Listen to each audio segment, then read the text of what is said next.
Você já se perguntou por que, depois de 2000 anos de cristianismo, tantas pessoas ainda vivem aprisionadas pelo medo, pela culpa e pela sensação de separação de Deus? Por que a mensagem de Jesus, que deveria libertar, tantas vezes parece aprisionar? E se eu te dissesse que existe um ensinamento central nas palavras de Cristo que foi deliberadamente obscurecido ao longo dos séculos, uma revelação tão poderosa que, se compreendida em sua profundidade original, transformaria completamente sua experiência de fé e sua própria existência? Prepare seu coração, porque o que você está prestes a descobrir combina verdade espiritual com conhecimentos históricos fascinantes que permaneceram ocultos por gerações. Imagine por um momento estar na Galileia do primeiro século, numa região que hoje conhecemos como Norte de Israel, uma área que distava aproximadamente 130 quilômetros de Jerusalém, uma jornada que naquela época levaria cerca de 3 a 4 dias a pé. Arqueólogos descobriram que essa região era um centro multicultural vibrante, onde judeus, gregos, romanos e outras culturas se encontravam constantemente.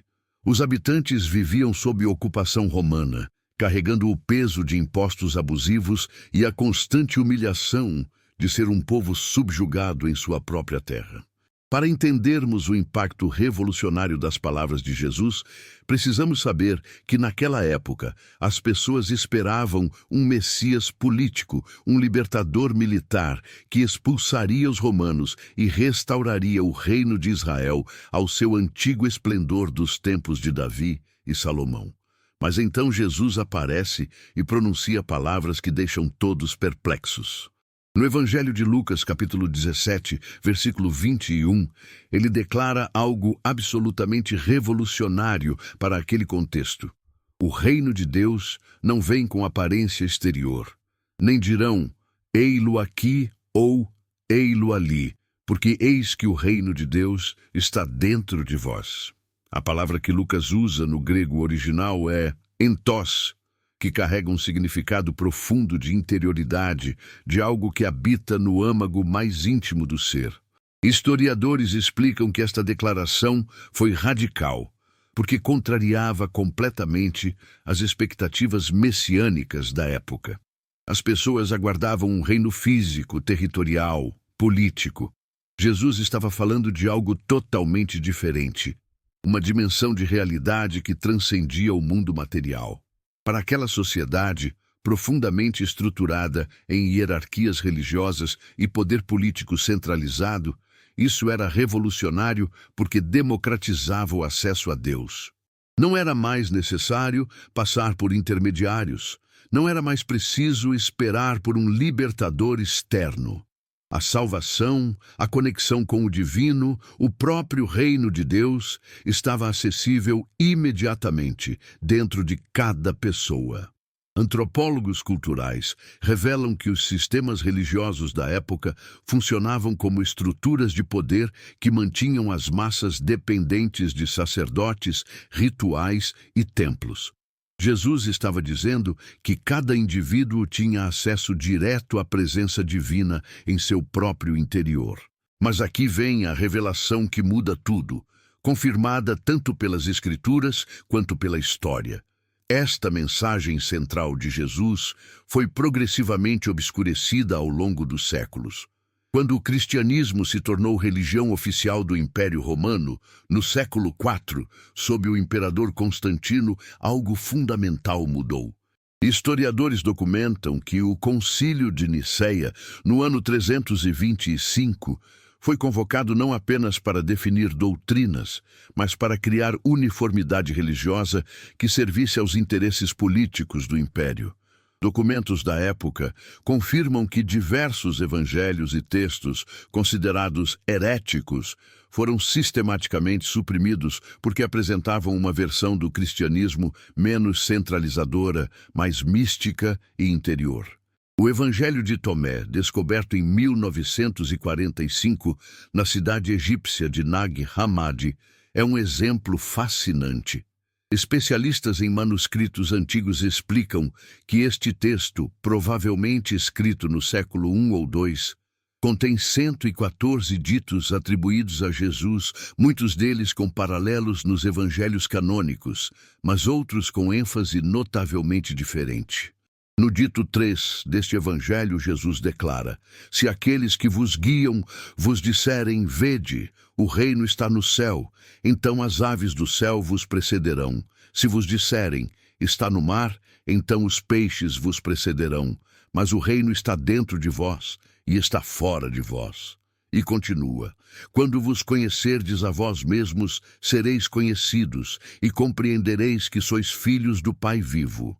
Arqueólogos ficaram impressionados ao descobrir que esses textos, cuidadosamente preservados em jarros de cerâmica enterrados no deserto egípcio, revelam uma vertente do cristianismo primitivo muito mais focada no autoconhecimento e na experiência direta do divino interior.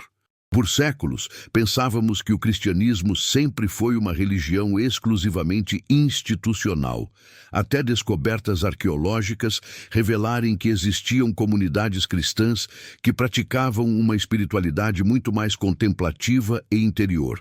Essas comunidades foram eventualmente suprimidas e seus textos banidos, porque representavam uma ameaça ao poder centralizado da igreja institucional. Para entendermos isso, precisamos saber que naquela época as pessoas eram em sua maioria iletradas, dependendo completamente das autoridades religiosas para interpretar as Escrituras. O contexto cultural explica que controlar o acesso às Escrituras e sua interpretação era controlar o acesso a Deus. Uma mensagem que afirmasse que o reino de Deus está dentro de cada pessoa, acessível diretamente, sem necessidade de mediadores, era perigosa para estruturas que se legitimavam justamente como intermediárias necessárias entre o humano e o divino. Mas o que Jesus realmente estava ensinando quando falava do reino interior?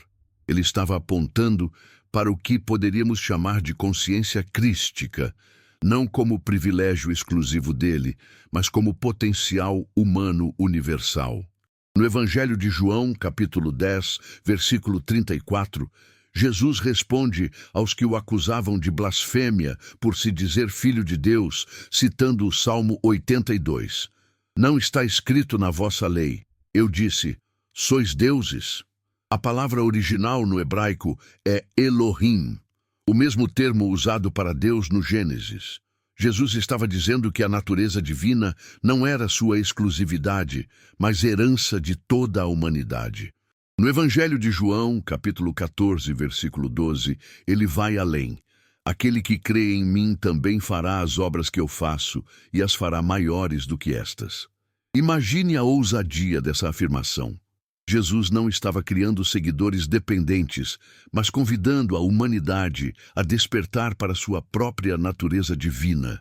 Ele era o exemplo, o primeiro fruto, o protótipo do ser humano plenamente realizado, vivendo em consciência da unidade com o Pai. Quando ele dizia no Evangelho de João, capítulo 10, versículo 30, eu e o Pai somos um, não estava reivindicando exclusividade, mas demonstrando o estado de consciência possível para todos. E aqui está o que mais impressiona. Tanto a verdade espiritual quanto as descobertas modernas confirmam que existe uma dimensão de realidade além do mundo material que podemos perceber diretamente. Físicos quânticos descobriram que no nível fundamental da realidade não existe separação sólida entre observador e observado, entre consciência e matéria. O experimento da dupla fenda, realizado pela primeira vez no início do século XIX por Thomas Young e refinado inúmeras vezes desde então, demonstra que partículas subatômicas se comportam diferentemente quando observadas, sugerindo que a consciência desempenha papel fundamental na manifestação da realidade física. Especialistas em física quântica explicam que vivemos em um campo unificado de energia e informação, onde tudo está interconectado. O que os místicos cristãos chamavam de Cristo cósmico ou Logos divino ressoa com o que cientistas agora descrevem como o campo quântico fundamental. Não estou dizendo que Jesus era um físico quântico, mas que sua compreensão profunda da natureza da realidade antecipava verdades que a ciência moderna está apenas começando a confirmar. Quando Jesus falava sobre o reino de Deus dentro de nós, ele estava apontando para essa dimensão interior de consciência, onde experimentamos união com a fonte de toda a existência.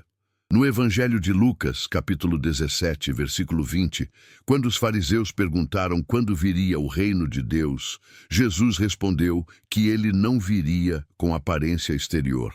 A palavra grega parateresis significa observação cuidadosa, escrutínio.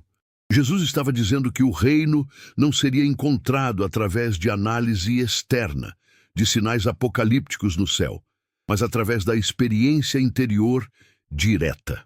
Agora vamos à questão da verdadeira prosperidade, segundo Jesus. No Evangelho de Mateus, capítulo 6, versículo 33, ele ensina: buscai primeiro o reino de Deus e a sua justiça, e todas estas coisas vos serão acrescentadas. Por séculos, este versículo foi interpretado como promessa de recompensas materiais para quem seguisse regras religiosas. Mas quando compreendemos que o reino está dentro, o significado se transforma completamente. Jesus não estava dizendo obedeçam às autoridades religiosas e Deus lhes dará dinheiro. Ele estava ensinando um princípio fundamental de manifestação. Quando você vive a partir da consciência do reino interior, quando você está alinhado com sua natureza divina, a vida externa naturalmente reflete essa harmonia interna. A palavra grega traduzida como justiça é dikaiosine, que no contexto original carrega o sentido de retidão, equilíbrio, alinhamento correto. Não é justiça no sentido legalista, mas a harmonia natural que flui quando você está sintonizado com o divino interior. Buscar primeiro o reino interior significa estabelecer como prioridade o cultivo da consciência espiritual, o desenvolvimento da conexão com o divino que habita dentro de você. E quando você faz isso, as necessidades materiais são naturalmente atendidas. Não por mágica, mas porque você passa a viver, pensar e agir a partir de um estado de consciência expandido. Para aquela época, isso era revolucionário, porque a prosperidade era vista como sinal de favor divino externo, como se Deus recompensasse os obedientes com bens materiais. Jesus estava ensinando algo muito mais profundo. A verdadeira abundância é um estado de ser, uma qualidade de consciência. Você pode ter muito materialmente e viver em escassez de espírito, ou você pode ter pouco materialmente e viver em abundância de alma. A prosperidade real começa no interior. Mas aqui vem a revelação que muda tudo. Jesus também ensinou o caminho para acessar esse reino interior. E esse caminho é o perdão e o amor incondicional.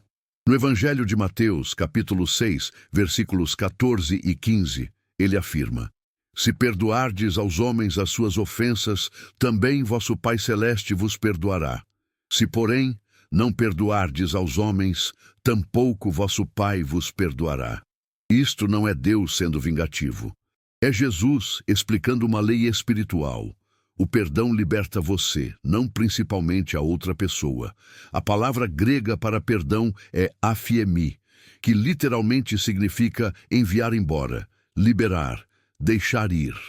Quando você não perdoa, você mantém energeticamente ligado a si mesmo a ferida, a mágoa, a pessoa que te magoou. Você carrega o peso disso constantemente. Especialistas em psicologia explicam que o ressentimento é como beber veneno esperando que a outra pessoa morra. O perdão não é dizer que o que aconteceu foi certo, é liberar a si mesmo da prisão emocional do passado, é escolher a paz interior acima da necessidade de justiça ou vingança. E o amor incondicional, a essência do ensinamento de Jesus, é a chave para despertar a consciência do reino interior. No Evangelho de João, capítulo 13, versículo 34, Jesus dá o novo mandamento: que vos ameis uns aos outros, assim como eu vos amei. O amor que Jesus viveu não era romântico, não era baseado em merecimento, não era condicional. Era ágape, a palavra grega para amor divino, incondicional, que transcende todas as limitações humanas. Esse amor é a frequência vibratória do reino interior. Quando você ama assim, você está vibrando na mesma frequência de Deus. Agora, vamos explorar as parábolas de Jesus sob essa nova luz. Quando ele falava em parábolas, estava usando linguagem simbólica para transmitir verdades profundas sobre o reino interior. A parábola do semeador, no Evangelho de Mateus, capítulo 13, não é apenas sobre evangelização. A semente é a consciência do reino, a palavra de verdade sobre sua natureza divina. O solo são os diferentes estados de consciência humana. O solo pedregoso representa a mente superficial que se entusiasma com verdades espirituais, mas não tem profundidade para sustentá-las. Os espinhos são as preocupações mundanas que sufocam o crescimento espiritual. A boa terra é o coração preparado, a consciência receptiva, que permite que a verdade do reino interior germine, cresça e frutifique. A parábola do tesouro escondido no campo, no Evangelho de Mateus, capítulo 13, versículo 44, é fascinante. Um homem encontra um tesouro escondido num campo, o esconde novamente, e na sua alegria vende tudo o que possui e compra aquele campo. O campo é você mesmo. O tesouro escondido é o reino interior, a consciência divina que habita no âmago do seu ser. Quando você descobre esse tesouro, quando você tem a experiência direta dessa presença divina interior, tudo mais perde o valor comparado a isso. Você está disposto a deixar ir tudo, todas as identificações falsas, todas as crenças limitantes, todas as ilusões do ego, para possuir plenamente essa consciência do reino. A parábola da pérola de grande valor, logo em seguida no mesmo capítulo, versículo 46, reforça o mesmo princípio. O mercador que busca boas pérolas encontra uma de grande valor e vende tudo para comprá-la. A pérola de grande valor é a consciência da sua verdadeira natureza divina. Nada no mundo externo se compara ao valor dessa realização interior. E a parábola da videira, no Evangelho de João, capítulo 15, versículos 1 a 8, revela a natureza da união mística com o divino. Jesus diz: Eu sou a videira, vós os ramos. Quem permanece em mim e eu nele, esse dá muito fruto. Não estamos separados de Cristo, somos extensões da mesma vida divina. Quando permanecemos conscientes dessa união, dessa conexão interior com a fonte, naturalmente produzimos frutos espirituais: amor, alegria, paz, paciência, bondade, benignidade, fidelidade, mansidão, domínio próprio, conforme Paulo lista em Gálatas capítulo 5, versículos 22 e 23. Antropólogos culturais revelam que os desafios que aquelas pessoas enfrentavam eram completamente diferentes dos nossos, porque viviam em sociedades agrícolas, onde a vida dependia literalmente das colheitas, das sementes, das vinhas. Jesus usava essas imagens cotidianas para comunicar verdades espirituais profundas que transcendiam o tempo. Hoje não cultivamos vinhas literalmente, a maioria de nós, mas o princípio espiritual permanece. Permaneça conectado à fonte divina interior e você naturalmente frutificará. Mas o que aconteceu com esse ensinamento central? Por que ele foi obscurecido? Recentes estudos históricos revelam que, à medida que o cristianismo se institucionalizou, houve interesse em manter as pessoas dependentes da estrutura religiosa externa. Uma espiritualidade baseada na experiência direta do divino interior, onde cada pessoa tem acesso imediato a Deus, não necessita de intermediários obrigatórios. Isso não significa que comunidade religiosa, liderança espiritual ou tradições não tenham valor, mas a ênfase mudou do interior para o exterior, da experiência direta para a obediência institucional. Documentos históricos confirmam que místicos cristãos, ao longo dos séculos, como Mestre Eckhart, no século XIII, São João da Cruz, no século XVI, Teresa de Ávila, na mesma época, e muitos outros, mantiveram viva essa tradição contemplativa interior. Mas eles frequentemente enfrentaram suspeita e até perseguição das autoridades religiosas, justamente porque seu ensinamento ecoava a mensagem original de Jesus. O reino está dentro de você. Mestre Eckhart, um teólogo e filósofo alemão nascido por volta de 1260, ensinou que o olho com o qual vejo Deus é o mesmo olho com o qual Deus me vê. Ele foi eventualmente acusado de heresia porque suas ideias ameaçavam a hierarquia estabelecida. São João da Cruz falava da noite escura da alma, o processo de despojamento de todas as ilusões do ego para descobrir o divino interior. Teresa de Ávila descreveu o castelo interior, a jornada para dentro do próprio ser, onde Deus habita no centro mais profundo. Esses místicos cristãos compreendiam o que Jesus estava ensinando. A vida espiritual é jornada interior, não conformidade externa. É despertar progressivo para a realidade de que você não está separado de Deus. Você vive, se move e existe em Deus, como Paulo afirma em Atos, capítulo 17, versículo 28, citando poetas gregos: nele vivemos e nos movemos e existimos. Então, como retornamos à consciência original, ao ensinamento esquecido que pode libertar sua mente e sua fé? Primeiro, compreenda que a salvação não é evento futuro externo, mas realização presente interior. Jesus não veio para criar uma nova religião de regras e rituais externos. Ele veio demonstrar a possibilidade humana de viver em consciência plena da união com Deus. No Evangelho de João, capítulo 10, versículo 10, ele declara: eu vim para que tenham vida e a tenham com abundância. Vida abundante não é acumulação material, é plenitude de ser, é viver a partir da consciência do reino interior. Segundo, pratique a oração contemplativa, o silêncio interior. No Evangelho de Mateus, capítulo 6, versículos 5 e 6, Jesus ensina: quando orares, entra no teu aposento e, fechando a tua porta, ora a teu Pai que está em secreto. O aposento interior não é necessariamente um lugar físico, é o espaço sagrado da consciência interior.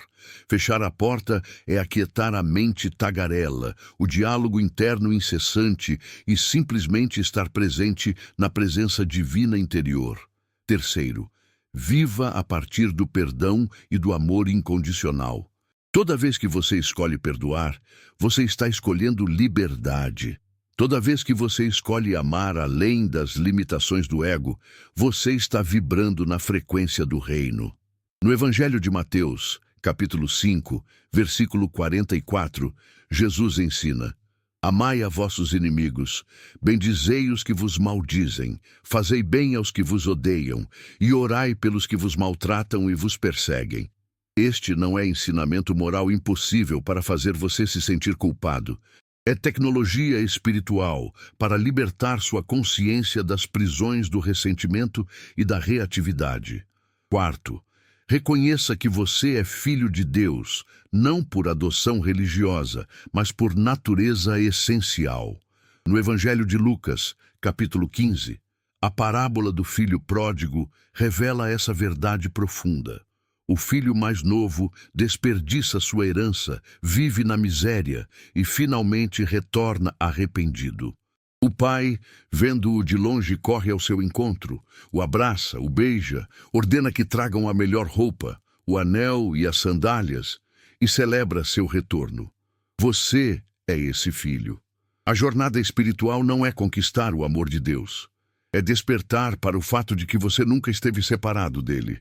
Deus não está esperando para puni-lo, está aguardando ansiosamente seu retorno à consciência da união. Quinto, compreenda que o céu e o inferno não são principalmente lugares geográficos pós-morte, mas estados de consciência. Viver separado da consciência do reino interior, aprisionado no medo, na culpa, no ressentimento, no julgamento, é viver no inferno agora.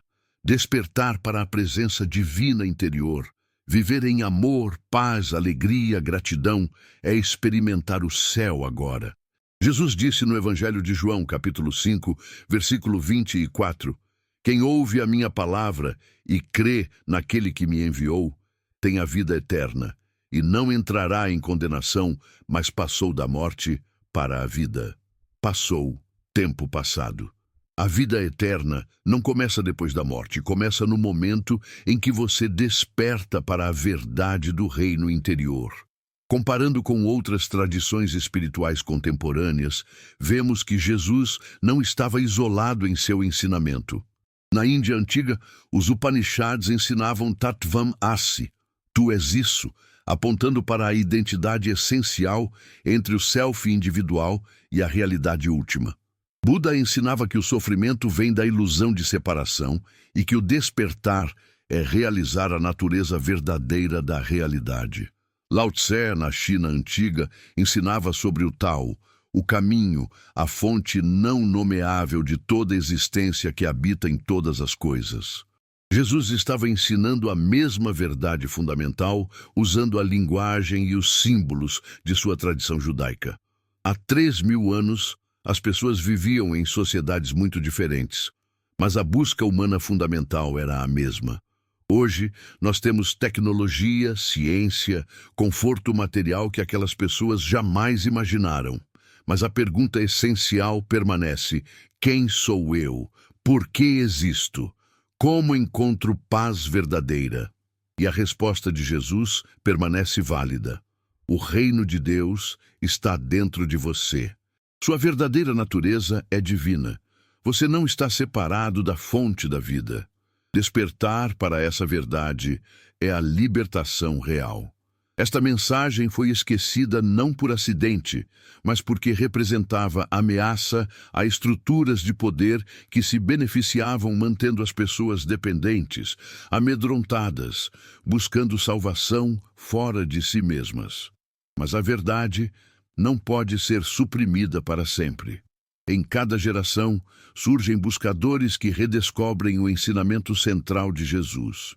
O reino, se esta revelação histórica e espiritual tocou seu coração, como tocou o meu, quando descobri essas verdades que Deus preservou através dos séculos, mesmo quando tentaram escondê-las, compartilhe esta mensagem. Não porque eu preciso de seguidores, mas porque o mundo precisa desesperadamente redescobrir a liberdade que Jesus veio trazer. Liberdade não é ausência de regras, é viver a partir da consciência da sua verdadeira natureza divina. A mensagem perdida de Jesus está sendo recuperada agora, neste momento crucial da história humana. Arqueólogos continuam descobrindo textos antigos que confirmam a diversidade do cristianismo primitivo. Cientistas continuam revelando a natureza interconectada da realidade. Místicos de todas as tradições continuam experimentando diretamente a unidade com o divino. Indivíduos comuns, pessoas como você e eu, estão despertando para a verdade simples e profunda. O reino de Deus está dentro de você. Não espere por salvação externa. Não dependa de autoridades religiosas para mediar seu relacionamento com Deus. Não acredite na mentira de que você é indigno, separado, pecador irremediável. Essas são ferramentas de controle, não verdades espirituais. A verdade é que você é filho amado de Deus, criado à imagem divina, habitação do Espírito Santo, portador do reino interior. Comece hoje sua jornada de retorno à consciência original. Dedique tempo ao silêncio interior. Pratique o perdão radical, começando por perdoar a si mesmo. Escolha o amor em vez do julgamento. Busque primeiro o reino interior, e tudo o mais se alinhará naturalmente. Não será sempre fácil. O ego resistirá. As vozes externas questionarão. Mas persevere, porque o tesouro que você descobrirá vale infinitamente mais do que qualquer coisa que você possa perder no caminho. Jesus disse no Evangelho de Mateus, capítulo 11, versículo 28. Vinde a mim, todos os que estáis cansados e oprimidos, e eu vos aliviarei. Ele não estava convidando para a filiação religiosa, estava convidando para a consciência transformada. Venha para a consciência crística, a consciência do reino interior, e encontre descanso para sua alma. Esta é a revelação perdida que pode libertar sua mente e sua fé. Você não precisa buscar Deus lá fora, em templos construídos por mãos humanas. Você não precisa esperar por salvação futura depois da morte. O reino de Deus está dentro de você agora, neste exato momento. Deus não está distante, está mais perto de você do que sua própria respiração. Você não está caminhando em direção a Deus, está despertando para o fato de que sempre esteve em Deus. Que esta verdade liberte você, que você desperte para a sua natureza divina verdadeira. Que você viva a partir da consciência do reino interior e que você se torne, como Jesus foi, uma luz que brilha nas trevas, demonstrando para o mundo que é possível viver em paz, amor, alegria e liberdade, não apesar das circunstâncias externas, mas independentemente delas, porque o reino de Deus está dentro de você. Mensagem de paz e sabedoria, em nome do Senhor Jesus, para a glória de Deus, Pai. Amado irmão, amada irmã, escute estas palavras com o coração aberto. Você é infinitamente amado por Deus, não pelo que você faz, mas pelo que você é. Você é manifestação única e preciosa da criatividade divina. O Pai não está esperando para julgá-lo, está aguardando para abraçá-lo. Jesus não veio condenar o mundo, mas salvá-lo, revelando que a salvação não é escapar de Deus, mas acordar para Deus. Que a paz de Cristo, que excede todo entendimento, guarde seu coração e sua mente. Que você reconheça o reino de Deus dentro de você e viva a partir dessa consciência sagrada. Que você seja instrumento de amor incondicional, perdão radical e graça abundante. Que você deixe brilhar a luz divina que habita em você, não para sua própria glória, mas para a glória de Deus Pai, revelando ao mundo que seu reino já está aqui, dentro de cada coração que escolhe despertar. Em nome do Senhor Jesus Cristo, o caminho, a verdade e a vida, aquele que nos mostrou que podemos ser um com o Pai, assim como Ele é, eu declaro sobre você. Você é livre. Livre do medo, livre da culpa, livre da condenação, livre para amar, livre para perdoar, livre para viver na plenitude do reino interior. Que a graça do Senhor Jesus Cristo, o amor de Deus Pai e a comunhão do Espírito Santo estejam com você hoje e sempre. Amém.